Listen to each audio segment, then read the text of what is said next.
Olá, gente, tudo bem? Bem-vindo ao podcast do site RD News. Como você tá? Espero que esteja tudo bem. Já está seguindo a gente nas redes sociais e também aqui no nosso canal. Já se inscreve aí para você ficar atualizado sobre as novas playlists nossas aqui no canal.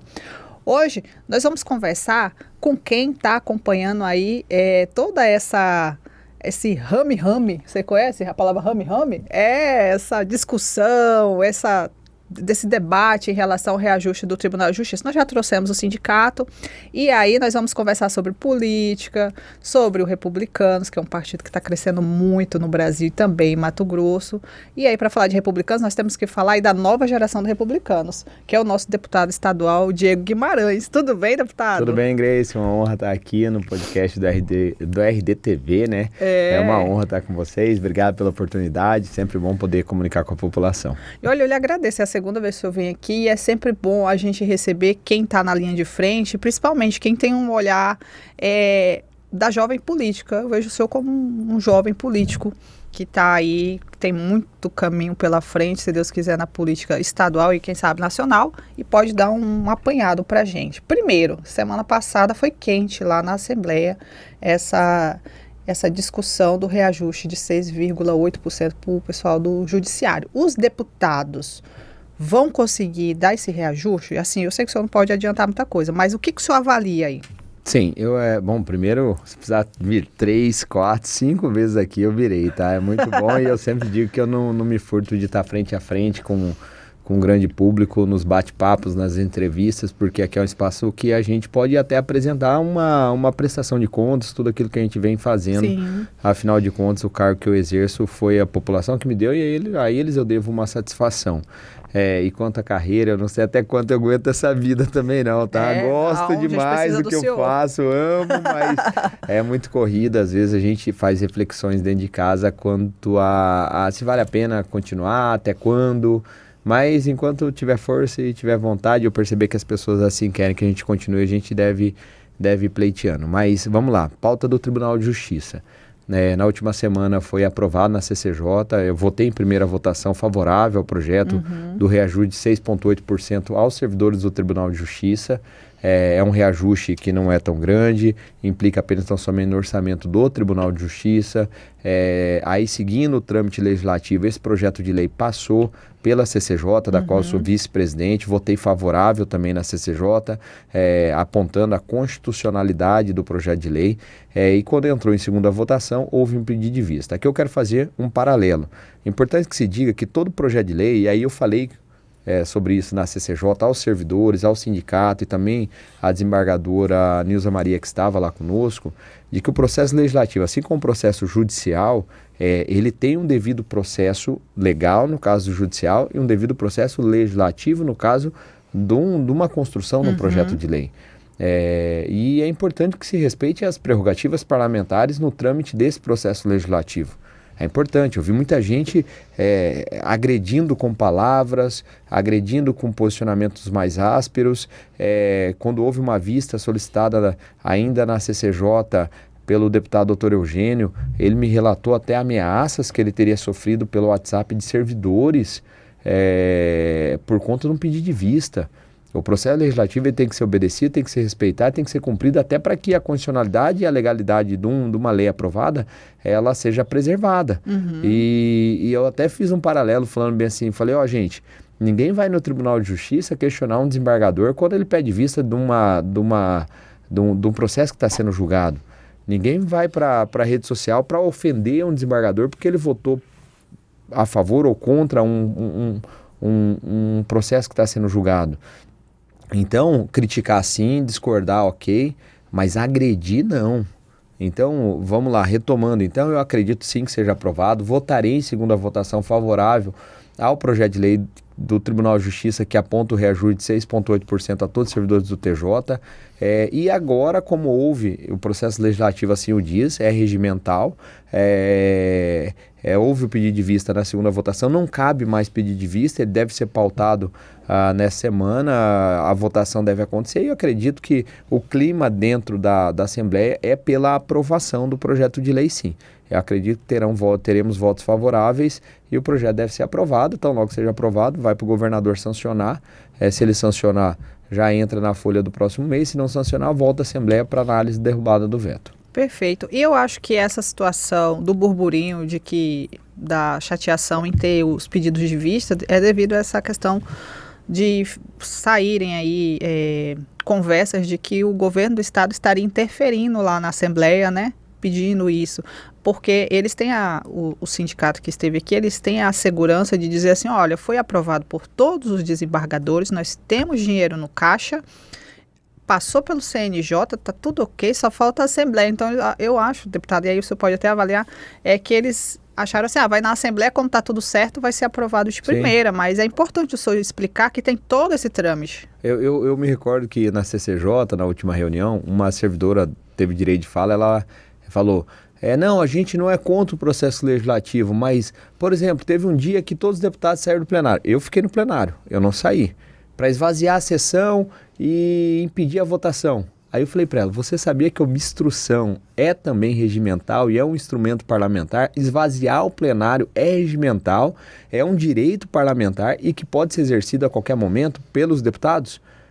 Então a nossa casa é uma casa política, da mesma forma que pode ter de um lado o Poder Executivo apontando elementos que o preocupam quanto à questão orçamentária, do outro lado tem os servidores que estão lá dentro, tendo direito de fala e pressionando deputados também para votar favorável. É uma casa política, é assim que funciona a democracia, é o antagonismo de ideias. Quando tem uma pauta do agro, que o agro quer de uma forma, os ambientalistas querem... É normal, gente. E esse debate é importante para enriquecer a democracia no nosso estado, no nosso país. O que não pode é faltar o respeito, o que não pode partir para agressão verbal, o que não pode é partir para ofensas. No mais, é natural que aconteça. Lógico, o servidor está preocupado, ele quer que seja aprovado, é seu direito. A questão da aprovação no Tribunal de Justiça, pelo Pleno do Tribunal de Justiça, o envio da matéria à Assembleia Legislativa é um dos requisitos para aprovação do reajuste. É um rito, Quem né? dá a última palavra na votação do projeto de lei é a Assembleia Legislativa, são os deputados. Então, eu sempre digo, a gente precisa manter o respeito, a ordem, até para que eles não percam. Eu falei, vocês vão perder apoio desse jeito. Daqui a pouco o deputado fica chateado aqui, ele que votaria favorável começa a querer votar contra, pelo desrespeito dos servidores. De alguns, desculpa, vou só pontuar aqui, de alguns poucos servidores, que eu tenho certeza que a grande maioria não está ofendendo, entende esse processo. Afinal de contas, repito, eu sou advogado, eu nunca fui lá ofender um desembargador, porque ele votou contra um processo meu. É natural, eu ganho e eu perco no Tribunal de Justiça. E respeito as opiniões dos desembargadores, muito embora algumas eu possa não concordar. Então, isso faz parte, eu acho que deve ser aprovado agora nessa semana esse projeto de lei do Tribunal de Justiça. A preocupação do Executivo é que outras carreiras, aí as carreiras do Executivo e do Legislativo também peçam reajuste, e aí sim tem um impacto bilionário nas contas públicas, mas, importante que se diga, o aumento ao servidor do Tribunal de Justiça implica apenas tão somente no orçamento do Tribunal de Justiça e não necessariamente implica no reajuste das demais carreiras dos outros poderes, de forma alguma. Tanto é que no histórico recente das carreiras públicas no estado de Mato Grosso, nós tivemos caso de ter reajuste para o servidor do Executivo sem ter do Judiciário, ter do Legislativo, não ter do Executivo do Judiciário, ter do Judiciário e não ter do Executivo do Legislativo. Então, uma coisa é uma coisa, outra coisa é outra coisa. Então, acho que é uma matéria que já esticou muito, essa polêmica esticou muito, não vai arrebentar, quase arrebentou, né?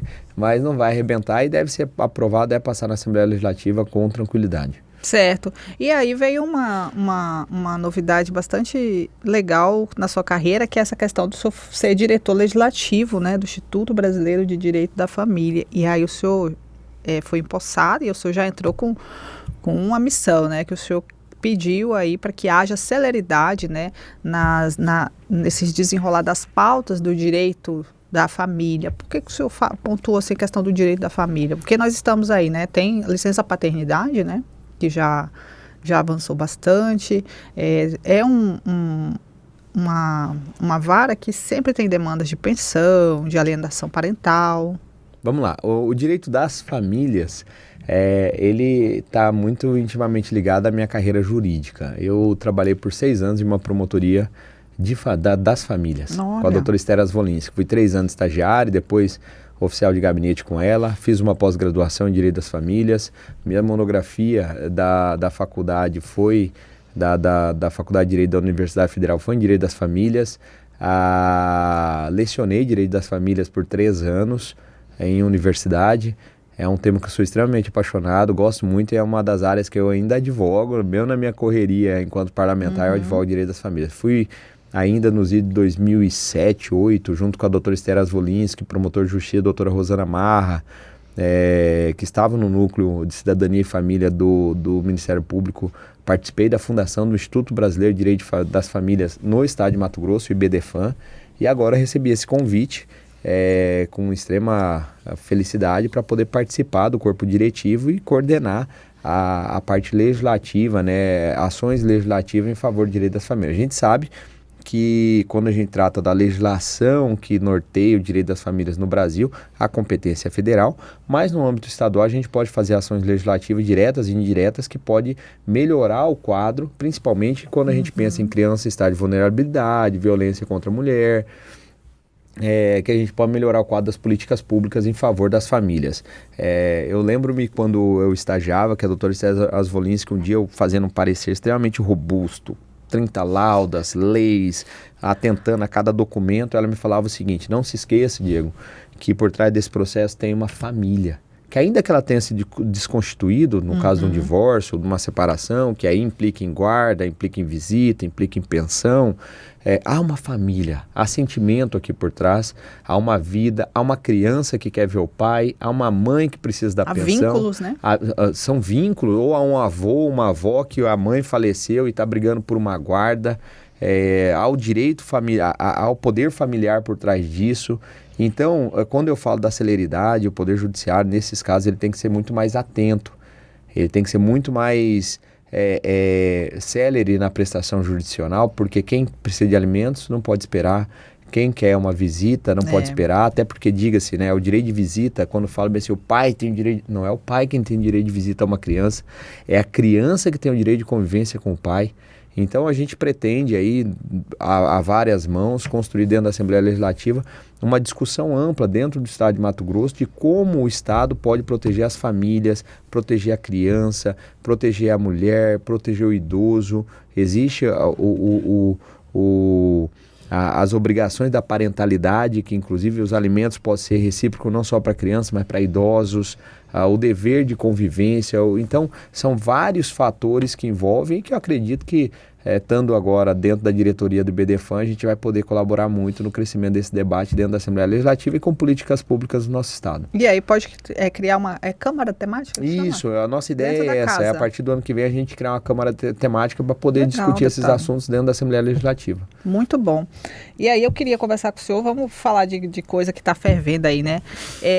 O senhor que está aí nos bastidores. Ebulição. O senhor que está aí nos bastidores, a gente está acompanhando aí o Brasil inteiro, já conhecia o nosso governador Mauro Mendes, mas essa semana está conhecendo e está conhecendo de uma forma bem polêmica, né? Há quem concorde e há quem discorde. O que o senhor está achando dessa situação do Eduardo Bolsonaro e do governador Mauro Mendes? A direita rachou mesmo?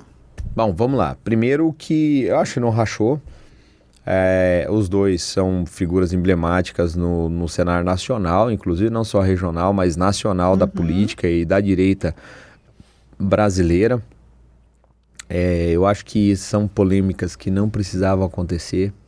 Penso que o governador Mauro Mendes, em determinado momento aí, ele peca em entrar em certos debates, em tentar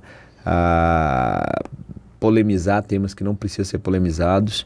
Houve já uma inclinação do ex-presidente Bolsonaro pela candidatura do Mauro Mendes, do Otaviano Pivetta e do Zé Medeiros para 2026. E esse tipo de rusga, esse tipo de mimimi, de briguinha pública, falar bem a verdade, não cresce em nada o debate, enfraquece os projetos, que são os melhores projetos, eu acredito, para o estado de Mato Grosso para 2026. Aquele negócio, quando a briga dentro de casa, fortalece o inimigo, né? Então, fortalece a esquerda nesse momento, porque uma coisa nós temos que admitir, a esquerda, ela é extremamente organizada, quando define uma candidatura, todos se unem em cima disso, e a direita, a gente viu no passado recente, quando da candidatura da Coronel Fernanda, do Eliseu Nascimento, eu não me lembro se foi do Zé Medeiros, a senador, não lembro se foi o Zé Medeiros ou outro candidato, se foi o Galvão, que o Carlos Fávaro venceu por pouquíssimos votos a Coronel Fernanda, e caso a direita tivesse unido, teria ganho mais uma cadeira de Senado naquele momento, e infelizmente não aconteceu. Então acho que é hora de panos quentes. Governador Mauro Mendes, vai cuidar da gestão, vai cuidar do término do seu mandato, vai cuidar do seu projeto político que está em 2026 inclinado aí a ser candidato ao Senado, e deixa o Eduardo Bolsonaro. Eduardo Bolsonaro já está vivendo um momento muito difícil, né? Tendo que morar em outro país, com risco de prisão se ele pisar no Brasil, com seu pai preso, na minha visão, uma prisão injusta, um julgamento extremamente autoritário, sem o devido processo legal, e a gente precisa estar unido. Eu acho que o Eduardo é importante nesse processo, o Bolsonaro é importante nesse processo, o Tarcísio é muito importante nesse processo, que a gente confia que o Tarcísio do nosso Partido Republicano tende a ser o candidato da direita em 2026. Então, briguinhas, conversinhas, mimimi, rancorzinho, isso daí não leva a nada. O povo não aguenta isso, o povo não gosta disso. As pessoas não gostam disso, e tenho certeza que os dois saem perdendo com isso.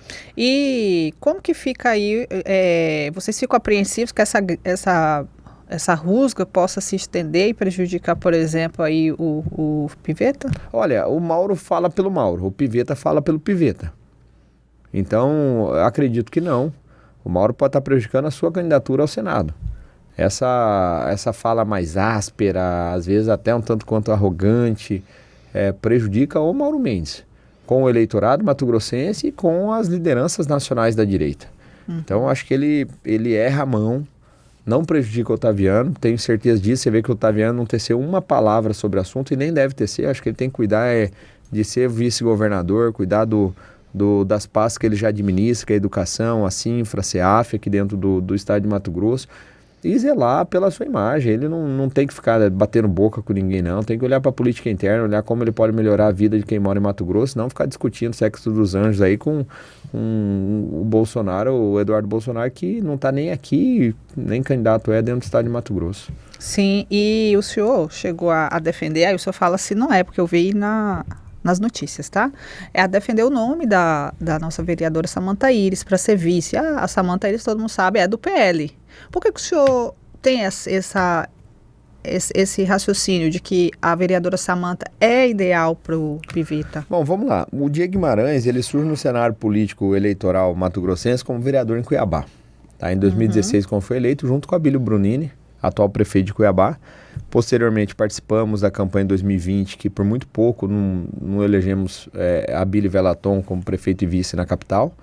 Em 22, elegemos estadual Diego e Abílio como federal. O nosso grupo político é muito próximo, eu e o Abílio temos aí essa vinculação pessoal, até de amizade e política, a imagem muito vinculada. Eu sei do tamanho político desse grupo aqui na Baixada Cuiabana. Não é à toa que sem apoio de Mauro Mendes, sem apoio de grandes grupos, sem dinheiro, a gente quase ganhou em 2020 e depois o Abílio foi eleito no segundo turno contra o Lúdio em 2024. E eu acredito que esse projeto precisa estar junto. Afinal de contas, a nossa capital precisa do Estado de Mato Grosso, precisa do governo do Estado para que o Abílio entregue boas realizações nesses 4 anos que a população cuiabana lhe deu. Tá? E o Estado precisa da Cuiabá. Eu sempre digo nas minhas entrevistas que eu ando no estado de Mato Grosso, eu vejo uma Sinop crescendo, eu vejo uma Canarana crescendo, eu vejo uma Água Boa, uma cidade fantástica. Minha cidade natal, Guarantã do Norte, não para de crescer. Alta Floresta em pleno desenvolvimento. Eu tive em Aripuanã 15 dias atrás, uma cidade que está crescendo muito por conta da mineração. Você passa por Juína, a perspectiva do crescimento do agronegócio lá é gigante. A região sul, com Rondonópolis, capitaneando ali a região sul, em franco desenvolvimento. Lucas do Rio Verde, Sorriso, Mutum, cidades que não vão parar. O nosso estado, nós temos cidades fortes, o interior extremamente forte, nós não podemos ter uma capital fraca. Uma capital que apenas tão somente é prestador de algum serviço, mas que não passa por um processo de industrialização, que não atrai os grandes geradores de emprego que a população tanto precisa. A maior contingente de mão de obra do estado de Mato Grosso está aqui na Baixada Cuiabana. E aí, quando eu falo Cuiabá, estou falando da grande Cuiabá, os municípios ao redor, Santo Antônio Leverger, Nossa Senhora Livramento, Barão de Melgaço, Poconé, Corizal, enfim, Rosário. São cidades que podem ganhar com o crescimento se nós tivermos uma capital forte. Então, nesse processo político, nesse processo de construção e de entregas que a gente precisa ter numa capital, é importante que o projeto de Otaviano Pivetta, que eu acredito que será o próximo governador do estado de Mato Grosso, esteja alinhado alinhado com o projeto de Abílio Brunini, que é o prefeito da capital pelos próximos 3 anos e meio praticamente aí. Então por isso que eu clamo para que o Republicanos do Otaviano Pivetta e o PL do Abílio Brunini estejam unidos. E aí quando você pensa em nomes que podem agregar numa chapa de Otaviano Pivetta, eu acredito que a Samanta é um excelente nome. A Samanta é um excelente nome, não só por ser esposa de Abílio, porque ela é a vereadora mais votada da capital, ela é uma mulher, é mãe de uma criança com autismo, que luta pelas causas das minorias, é evangélica, extremamente preparada, educada, capacitada, não só para ser uma figura, está ali como um ente figurativo na vice-governadoria, mas para poder ajudar na gestão, ajudar nas entregas, obviamente trazendo para mais próxima a gestão do governo do estado para a nossa capital. Acho que Cuiabá ganharia muito com isso. Tá? A gente viu que nós pagamos de preço alto por conta de 8 anos de Emanuel Pinheiro, que não aceitava recurso do governo do estado. E aí o Mauro também já não confiava no Emanuel, porque os escândalos de corrupção dentro da prefeitura de Cuiabá davam temor de colocar recurso, esse dinheiro para o ralo, ou envolver também o governo em escândalo de corrupção. Então por isso que eu defendo sim, eu defendo que o nome seja ela ou alguém que tenha um perfil, uma história muito parecida com o dela. Mas a vereadora Samanta, o que ela já fez pelo mandato dela que dá para ela trabalhar isso na eleição? O que ela já entregou para Cuiabá, deputado? Que o senhor pode falar assim, olha, a Samanta conseguiu avançar nisso aqui em Cuiabá. Eu vou citar aqui 2 ou 3 ações assim, interessantíssimas. Eu só quero deixar claro meu ponto de vista, porque é uma campanha eleitoral que o senhor sabe, vai ser punk. Ela vai ter que mostrar o que ela fez por Cuiabá nesse pequeno mandato. Sim, quando você vai para uma eleição majoritária, isso é questionado. Então, como uma vereadora de 10 meses aproximadamente de mandato, a Samanta fez e instituiu o cadastro municipal da pessoa com doença rara. Inclusive foi uma lei de minha autoria quando estava como vereador, que o Emanuel nunca fez isso e ele fez. Tá? Por que isso? A pessoa com doença rara hoje tem a facilidade do acesso aos tratamentos de saúde, aos medicamentos, por conta desse cadastro municipal da pessoa com doença rara. Ela está criando o maior centro estadual de atendimento à pessoa com deficiência, especialmente com autismo, tomando como referência os maiores centros do Brasil. Ela tem feito isso aqui. Reformas de praça, inclusive eu tenho visto ela fazendo de própria mão, como aconteceu lá no Pedra 90, e também ela com a equipe dela, botando a mão na massa e mostrando que é possível. E são 3 ações curtas, e que eu me lembro agora desse momento, que mostra que ela é proativa, ela não é simplesmente a esposa do prefeito que se elegeu vereador e está lá numa cadeira de parlamentar aguardando a próxima eleição. Então acredito que ela tem sim essa capacidade, ela tem a qualidade necessária e que pode ser um nome a ser ventilado aí para figurar como vice-governador na chapa encabeçada pelo Pivetta. Perfeito. Agora o senhor estava falando da questão de Cuiabá, né? Cuiabá, Mato Grosso é forte, Cuiabá infelizmente ainda não está o ideal. O que dá para a Assembleia Legislativa nos ajudar em relação a essa questão da estrutura da cidade? Você vê, o senhor veio lá, né, para gravar, o senhor atravessou a cidade, o senhor viu como que está a cidade, o trânsito devido à obra do BRT, o centro político, os comerciantes vêm aqui e falam assim que está difícil. O que a Assembleia, né, pode fazer, o que o poder público pode fazer para ajudar nós nesses momentos tão complicados? Bom, vamos lá, eu vou citar uma lei nossa que está sendo discutida na Assembleia, estou discutindo com a Secretaria de Fazenda do Estado, uma só, que é uma ação que eu acredito que é muito importante. Óbvio, obras são importantes, requalificação do nosso centro histórico precisa acontecer e a Prefeitura não vai ter dinheiro para fazer isso se não tiver o apoio do governo do Estado.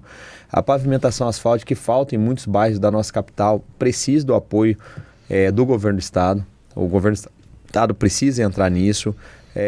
As obras que estão acontecendo, Complexo do Leblon, o BRT, são obras importantes que vão melhorar, espero muito que terminem. Há uma promessa aí do padeiro que pelo menos aquele trecho da Avenida do CPA esteja concluído até fevereiro. O Complexo do Leblon, possivelmente, também no primeiro semestre do ano que vem, vai estar liberado para uso. São obras importantes, aprovadas pela Assembleia Legislativa em orçamento, mas existem iniciativas legislativas também. E aí eu vou citar um projeto de lei de minha autoria, que é o projeto de lei que cria uma espécie de uma zona de livre comércio no centro histórico das cidades do estado de Mato Grosso.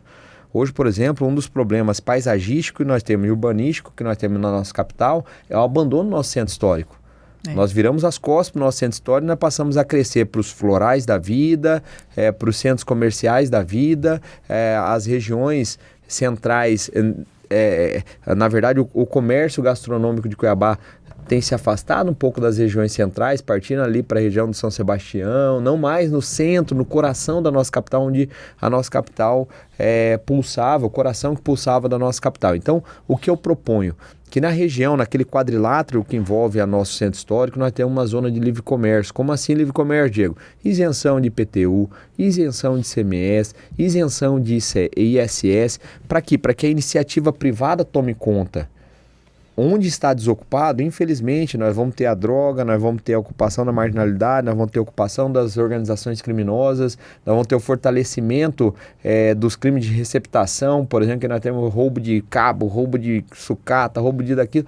Fortalece isso e é o que acontece com o nosso centro histórico. Se aquilo ali for ocupado pela iniciativa privada, com bares, restaurantes, escolas, faculdades, que serão atraídas para lá por conta da isenção fiscal que a gente pode criar nesse centro histórico, nós vamos mudar a página do centro histórico Cuiabá e vivenciar o que vivencia outras cidades históricas que têm um centro histórico revitalizado, pulsante, com população das 6 da manhã até as 2 da manhã do outro dia. Então, essas são iniciativas legislativas que está tramitando, é um projeto de lei de minha autoria, eu não vou me lembrar o nome que nós colocamos, mas Centro Histórico Vivo, algo assim, para que todas as cidades que têm centro histórico, como Cáceres também tem, elas tenham naquele quadrilátero as empresas instaladas, incentivos fiscais para que elas possam manter, porque afinal de contas, você construir no centro histórico, quem se atrai pelo centro histórico hoje? É ruim de estacionamento? São prédios históricos que precisam para uma reforma, são tombados pelo IPHAN, então precisa da autorização do IPHAN. Uma reforma não é fácil. Exatamente. Então você precisa criar instrumentos para que a pessoa fale assim, é melhor eu colocar o meu restaurante de alta gastronomia, ou o meu boteco de pagode sertanejo aqui no centro histórico do que colocar em outra região, mas aqui eu vou ter uma compensação de 10, 15% do meu faturamento em impostos, que ao longo dos anos vai se tornar lucro. E com isso a população volta a tomar o centro histórico de Cuiabá, sob pena da gente, infelizmente, perder aquele patrimônio gigantesco que conta a história da nossa cidade. E aí acontece o inverso, né? O empresário fica motivado, não fica desmotivado. E quando o empresário fica motivado, ele faz uma fachada mais bonita, com certeza, né? Ele investe ali no espaço, revitaliza. E o nosso centro histórico é lindo, né? Pois lindo o centro histórico, os calçadões. É um desejo, inclusive está no plano de governo do Abílio, fazer essa revitalização do centro histórico.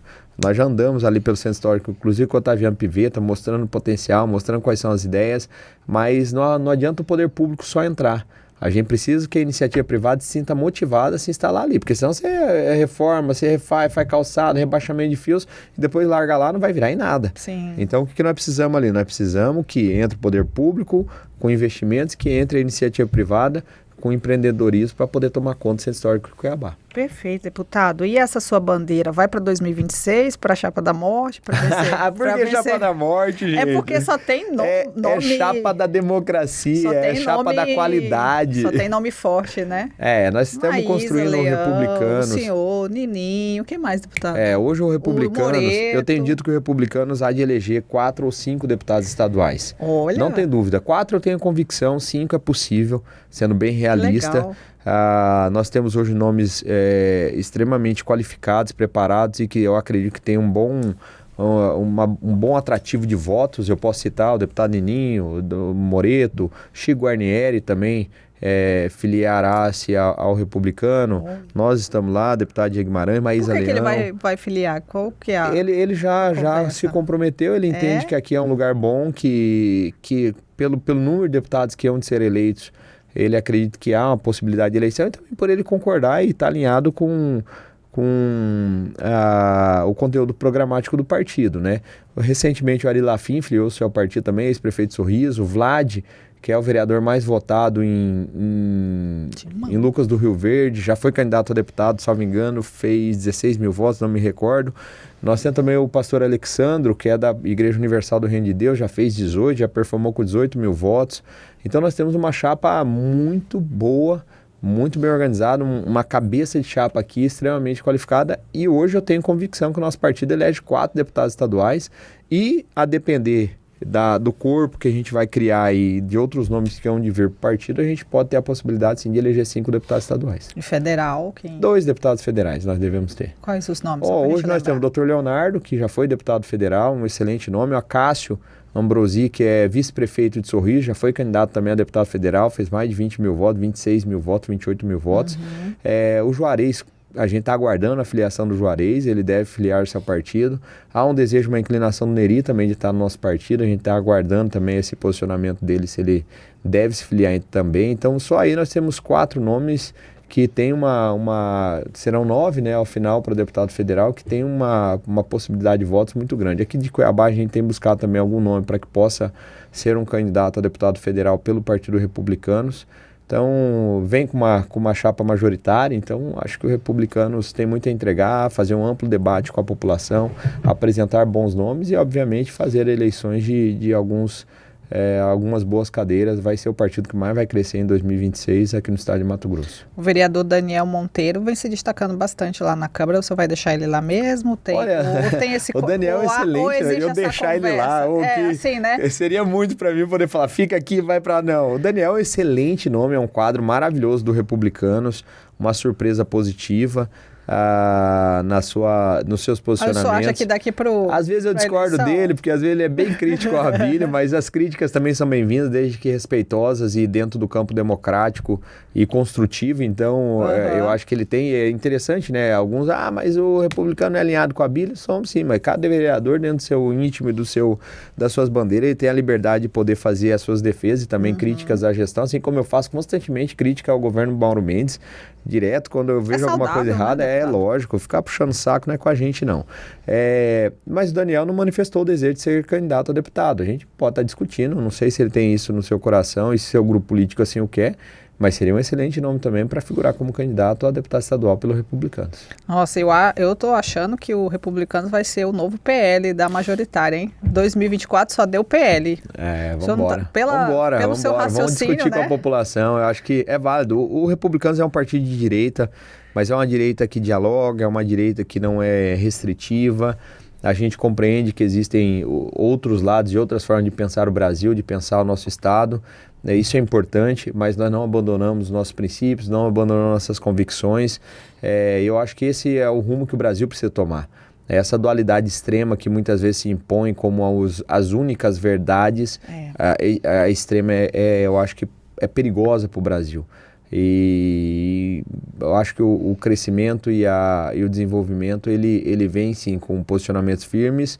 O timoneiro tem que ter quais são os seus princípios, quais são as suas convicções quanto à política econômica, costume, seja o que for, mas sem abandonar e observar todas as diversidades que existem em um país. Então, acho que essa é a grande essência e que levará os republicanos a um grande debate em 2026 a nível de Estado e a nível de Brasil. Deputado, só para a gente fechar, o prefeito Abílio chegou aí de Dubai, né? Veio muito animado e trouxe aí uma sugestão de troca de modal. O que o senhor achou disso? O senhor chegou a conversar com ele? Sim. O senhor acha...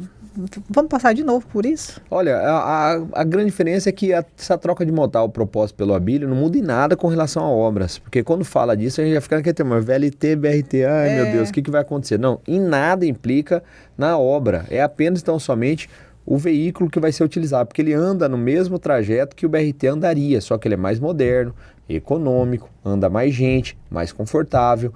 Então, acho que o Abílio traz aí uma proposta e é um ganho dessa viagem que ele fez ao exterior, uma proposta de vanguarda.